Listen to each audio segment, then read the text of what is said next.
Assalamualaikum warahmatullahi wabarakatuh. Hari ini saya nak buat ulasan perlawanan di antara Kedah versus Perak, yang mana Kedah menang 4-1 hasil jaringan dari Litak, Arif Farhan, Balotelli dan juga William Lira. Manakala gol pasukan Perak dijaringkan oleh Ikhwan Hafizu. Kalau kita lihat pada perlawanan ni, boleh dikatakan dalam 5 minit ke 10 minit yang pertama, Kedah lambat sikit nak settle down, yang menyebabkan pressing yang dilakukan oleh pasukan Perak yang dibarisi oleh pemain-pemain muda berjaya untuk membuahkan hasil apabila mereka berjaya untuk merampas bola di kawasan Kedah sendiri, lalu melakukan gol melalui Ikhwan Hafizu. Jadi selepas itu memang Kedah barulah nampak yang mereka mula untuk bermain dengan lebih positif dan lebih bermain dengan lebih berhati-hati dan cepat untuk settle down selepas ketinggalan 1-0, dan hasilnya mereka berjaya untuk mendapatkan gol penyamaan selepas itu melalui Litak. Baiklah, kita akan masuk ke dalam ulasan perlawanan, yang mana ulasan perlawanan kali ini saya akan mulakan dengan pasukan Kedah. Apakah perkara positif dan juga apakah perkara yang betul-betul saya suka tentang pasukan Kedah pada perlawanan ni? Yang pertama, yang saya suka tentang pasukan Kedah pada perlawanan ni adalah di bahagian tengah mereka, iaitu gandingan Amir Bek, Manny Ott dan juga Litak, yang mana kalau kita lihat pada perlawanan ni, Amir Bek bermain sebagai holding midfielder yang bertindak untuk menjadi pemain tengah ataupun pemain tunggal untuk pasukan Kedah, yang boleh untuk membantu dari segi defensif dan juga dari segi attacking. Jadi apa yang boleh kita lihat daripada peranan yang ditunjukkan oleh Amir Bek ketika Kedah menyerang, dia akan naik lebih tinggi sikit untuk memberi support kepada Manny Ott dan juga kepada Litak untuk membentuk combination play di kawasan sentral. Jadi benda tu memang sangat positif lah apabila Amir Bek ni dia mempunyai keupayaan daripada segi menyerang dan juga dari segi bertahan. So apabila Kedah kena counter ataupun Kedah kena attack, maka Amir Bek akan drop lebih deep untuk membantu back four pasukan Kedah untuk mematahkan serangan yang dilakukan oleh pasukan Perak lah.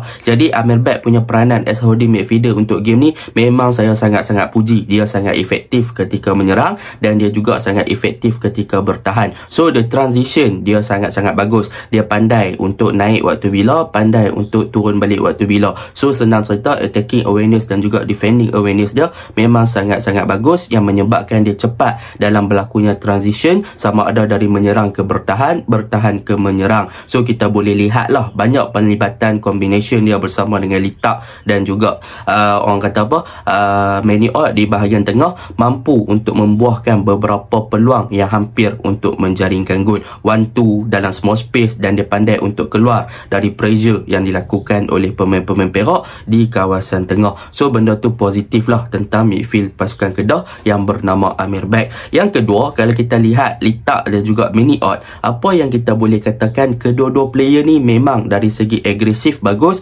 daripada segi ball control pun dah bagus. Mereka berdua ni memang orang kata apa, ada chemistry, saling melekat antara satu sama lain. Apabila mereka memegang bola, so mereka boleh membentuk combination 1-2 yang sangat baik di dalam kawasan berhampiran dengan D-box pasukan Perak pada perlawanan ni. So apabila mereka memegang bola, kita boleh tengok penlibatan Litak dan juga Manny Ott ni, kebanyakannya kedua-dua player ni lah yang sentiasa berada dalam D-box ataupun berhampiran dengan D-box pasukan Perak. So mereka boleh mencipta peluang-peluang sama ada dari luar kotak penalti untuk mereka set up dan sebagainya. Sebagai contoh, saya ambil Manny Ott set up kepada Litak untuk gol pertama pasukan Kedah. So benda tu memang positif side. Apabila Litak naik lebih tinggi, maka Manny Ott akan sentiasa berada di belakang sikit untuk memberi support. Kalau Manny Ott berada di hadapan sikit, Litak akan stay untuk berada di belakang Manny Ott untuk memberi support. So dekat situ dia akan ada sentiasa support, dan dia akan ada orang yang boleh buka space ataupun ruang untuk menerima bola balik ataupun untuk melakukan back pass balik sekiranya mereka tak boleh progress untuk masuk ke dalam D-box pasukan lawan, yang mana kita tahu Perak daripada segi defensive structure mereka bermain dengan sangat compact dan juga bermain dengan low block. So boleh dikatakan Kedah susah untuk penetrate masuk ke dalam di box. Jadi apa yang dilakukan oleh Kedah, mereka bermain dengan melakukan percubaan dari luar kotak penalti untuk menjaringkan gol. That is a good thing lah tentang pasukan Kedah di bahagian tengah. Itu yang saya sangat suka lah untuk pasukan Kedah di bahagian tengah. Yang pertama, jaringan Amirbek, Litak dan juga Maniot telah menunjukkan keserasian dan juga memang sangat-sangat menarik daripada segi menyerang dan juga bertahan. Itu yang pertama. Yang kedua, apa yang saya suka daripada pasukan Kedah adalah peranan yang diberikan oleh Nafuzi, Coach Nafuzi, kepada right back dan juga left back kita. Yang mana kalau kita lihat kepada penggunaan Wan Amirul Afiq di bahagian kanan dan juga Arif Farhan di bahagian kiri, sebenarnya kedua-dua player boleh dikatakan mempunyai peranan yang sedikit berbeza. Kalau kita lihat dari penggunaan daripada Arif Farhan, beliau lebih kepada inverted fullback, yang mana beliau akan lebih masuk ke bahagian tengah ketika Kedah dalam in position, dan dia juga akan lebih untuk memberi support kepada half space untuk memberi bantuan kepada bahagian tengah. Dan sebagai contoh, kita boleh tengok pasukan Kedah apabila Arif Farhan bermain sebagai inverted fullback dalam in position ataupun dalam kawasan menyerang, dia akan berada dengan lebih tinggi di kawasan half space dan dia berjaya untuk menjaringkan gol yang orang kata apa, dia berjaya menjaringkan gol yang sangat lawa lah dari luar kotak penalti hasil setup daripada Maniot. Dan ketika berada di bawah lebih lagi, kita boleh tengok apabila Amirbek naik, maka Arif Farhan dia akan lebih cover kepada bahagian midfield untuk mengambil tempat Amirbek. Dan apabila Kedah kena counter, sebelum Amirbek balik kepada dia punya position, maka Arif Farhan lah yang akan cover tempat Amirbek tersebut.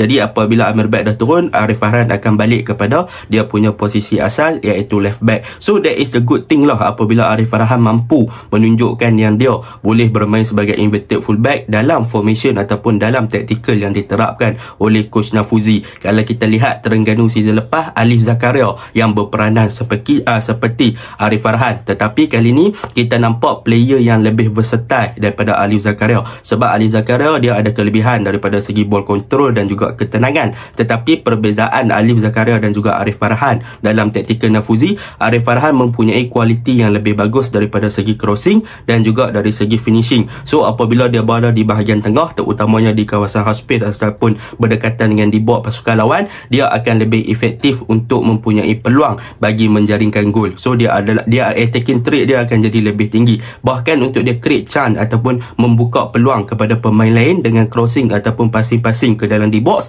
adalah lebih tinggi sebab dia mempunyai kualiti crossing yang bagus juga. Itu penggunaan untuk left back. Kalau kita lihat di bahagian right back, apa yang diguna pakai oleh Wan Amirul Afiq adalah sedikit berbeza daripada penggunaan Arif Farhan. Kalau kita lihat daripada penggunaan Wan Amirul Afiq, beliau lebih kepada untuk hold the touchline ataupun untuk membantu Hai Hidalgo di bahagian kanan apabila dia banyak naik untuk memberi support dari segi overlap ataupun dari segi underlap yang dilakukan oleh Wan Amirul Afiq. Jadi Wan Amirul Afiq ni kebanyakannya dia tak akan masuk ke bahagian tengah untuk mencari inverted fullback. Adalah dalam beberapa situasi dia akan masuk ke bahagian tengah, tetapi apabila Kedah menyerang di bahagian kanan, Amirul Afiq akan lebih kepada untuk bertindak sebagai ofensif, yang mana kalau kita lihat daripada segi overlap, dia akan membantu Hidalgo untuk dia buka space kepada Hidalgo ataupun untuk dia menerima hantaran daripada Hidalgo sebelum dia melakukan crossing. Kalau dia melakukan underlap, dia lebih kepada untuk attract defense follow dia ke bahagian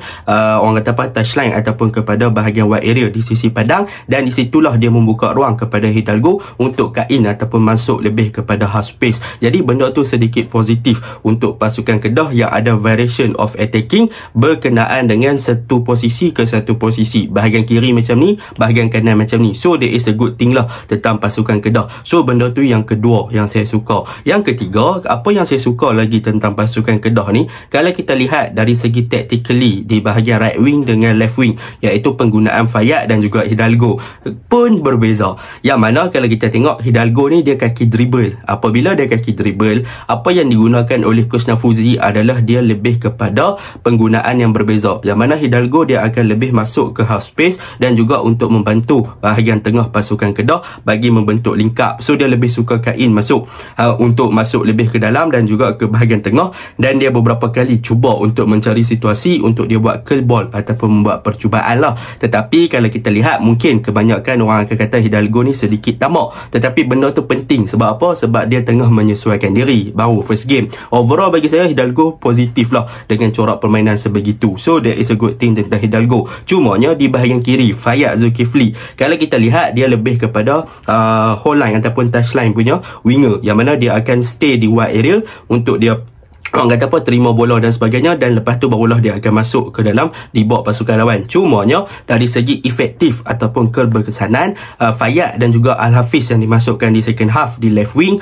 boleh kita katakan mereka berdua perlu cari jalan untuk step up dan juga tingkatkan lagi mereka punya corak permainan dalam sistem Nafuzi untuk membentuk combination play di bahagian attacking phase untuk sangat bagus, untuk jadi lebih bagus lah. Sebab apa? Sebab mereka berdua bermain dengan bagus, tetapi boleh dikatakan dari segi impact ataupun dari segi create chance ataupun dari segi positioning ataupun dari segi buka game, boleh dikatakan mereka berdua agak kurang sikit. So mereka perlu lebih efektif dan juga step up mereka punya game untuk game-game yang seterusnya. Selepas ingat lawan Terengganu, mereka perlu menunjukkan kemampuan mereka yang sebenar, sebab kita tahu mereka berdua ni adalah player winger yang bagus. Mereka boleh jadi dribble, orang kata apa, kaki dribble yang baik, mereka ada ball control yang baik, ada pace yang baik. So mereka perlu utilize mereka punya potential to the maximum level lah. And so barulah kita boleh nampak yang tactical Nafuzi ni akan jadi lebih berkesan. Itu yang ketiga. Yang keempat, kalau kita lihat apa yang saya boleh catatkan tentang pasukan Kedah adalah di bahagian attacking, iaitu penggunaan William Lira. Boleh saya katakan penggunaan William Lira pada sistem Nafuzi ni pada awalnya boleh dikatakan tidaklah beberapa efektif ataupun tidak beberapa berkesan untuk game ni. Sebab apa? Sebab kalau kita lihat combination play di bahagian attacking third pasukan Kedah lebih kepada penggunaan Litak, Amir Bek dan juga Manny Ott berserta dibantu oleh Hidalgo, yang mana boleh dikatakan kehadiran ataupun present daripada William Lira untuk game ni agak kurang. Sebab apa? Sebab kebanyakannya dari segi William Lira ni dia kena kawal rapi dengan Sandi lah, apalah dan sebagainya. So kalau boleh William Lira dia perlu step up untuk membuka ruang dengan lebih baik, dan daripada dia drop deep lebih ke bawah, mungkin dia boleh cari space ataupun area untuk tempatkan diri dia untuk apabila Litak ataupun Ott buka bola, berdapat bola untuk dia menerima bola. So William Lira ni dia adalah typical player yang apabila receive the ball dia akan jadi bahaya. So kalau William Lira boleh receive the ball dalam kawasan yang lebih berbahaya, mungkin dia akan menjaringkan gol yang lebih banyak lah.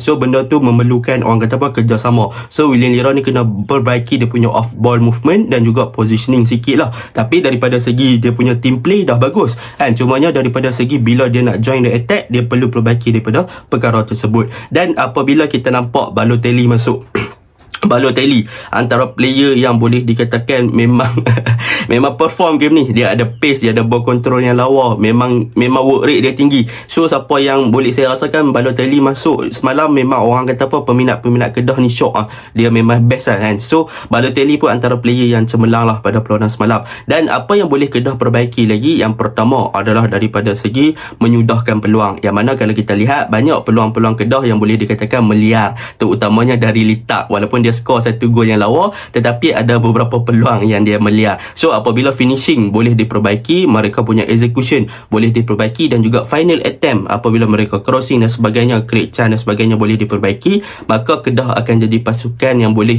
jaringkan gol lebih dari satu dalam setiap perlawanan. Yang kedua, mungkin boleh perbaiki dari segi defense, boleh dikatakan commanding ataupun daripada segi memberi arahan, dan juga daripada segi orang kata apa, saling berinteraksi antara satu sama lain untuk memastikan yang mereka tak buat mistake yang lebih banyak, seperti gol pertama pasukan Perak. So mereka perlu cepat untuk settle down lepas ni lah.